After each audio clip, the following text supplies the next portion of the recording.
Yung gising na nga itong si Dax ay unti-unti nang mabibigyan ng linaw ang lahat ng pangyayari tungkol sa pagka-aksidente ni Lolo Pepe. Nang sumugod nga itong si RJ upang kausapin nga itong si Dax dahil sinisisi nga niya si Dax kung bakit nakumatos ang kanyang papa ay dahil sa kanya. Kaya naman si Dax hindi na iwasang magsalita. Sinabi niya rito na bakit siya ang sinisisi, hindi naman daw umano siya ang nagtulak sa bangin kay Lolo Pepe. Kaya naman napatanong na lang itong si RJ kung hindi siya ang tumulak ay sino. Bagay na hindi rin masasagot nitong si Dax sapagkat wala siyang kaalam-alam. Hanggang sa bigla na lamang umalis nga itong si Zoe dahil hindi kinaya ang kanyang konsyensya. Pumunta siya sa rooftop at dito nga ay nagsisisigaw. Nakain siya ng kanyang konsyensya. Kaya naman nilalabas niya ang kanyang galit para sa kanyang sarili dahil sinisisi niya ang kanyang sarili sa lahat ng mga nangyayari. Nagpadala siya sa kanyang emosyon kaya naman hindi niya nakontrol ang kanyang sarili at nagawa niyang itulak ang kanyang lolo sa bangin kahit hindi naman talaga niya plano. Hindi niya gusto nasaktan ang kanyang lolo at lalo pa siyang makokonsensya at kakabahan dahil magpapakita na naman sa kanya ang matanda. Baga narinig ang kanyang mga sigaw. Hindi talaga siya patatahimikin ni Lolo Pepe hanggat hindi niya sasabihin ang katotohanan. Madanas na nga si Zoe ng matinding depresyon, hallucination, sobrang stress ang nararamdaman dahil sa lihim na sa tingin niya ay hindi na nga niya kakayanin. Dito na nga'y umiiyak siya sa gilid ng mag-isa. Kinokonsensya lagi sa mga ginagawa niya na hindi niya masabi.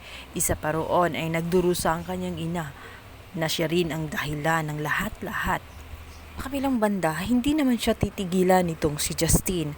Napansin ni Justine itong si Zoe na umiiyak sa gilid. Sinabihan niya ito na tumigil na siya ng kakaiyak at huwag siya magpa-asip na victim dahil sigurado siyang hindi niya gusto na mabuhay muli ang kanyang lolo dahil mas gugustuhin pa umano nito na mamatay na lang ng tuluyan si Lolo Pepe nang sa ganoon ay wala nang masabi at malihim ng tuluyan ang kanyang ginawa sa mga ito. Nagalit si Zoe sa kanyang pinsan sapagkat ang mga sinasabi ni Justine ay talagang totoo. Baga nahuhulaan niya ang lahat ng mga nangyayari. Yun lang, wala pa siyang pruweba dahil wala siya doon sa pangyayaring iyon. Ngunit nasisigurado niya na si Zoe ay hindi gumagawa ng kabutihan at malamang ang nararamdaman ni Zoe ngayon ay konsensya sa lahat ng mga pinagagawa niya dahil malapit na siyang mabibisto ng matanda. Lalo pat gising na nga ang matanda. Takot ang kanyang nararamdaman sapagkat unti-unti na nga silang mabibisto. Isa na nga roon ay nung mamulat nga itong si Lolo Pepe ay itinuturo sila ng matanda, si Zoe at si Carlos na magkatabi. Alam ni Lolo Pepe na silang dalawa ay isa sa mga salarin kung bakit siya na-aksidente, kasabwat sila ni Moira at nararapat din na makulong ang dalawa at magbayad sa kasalanan na kanilang ginagawa.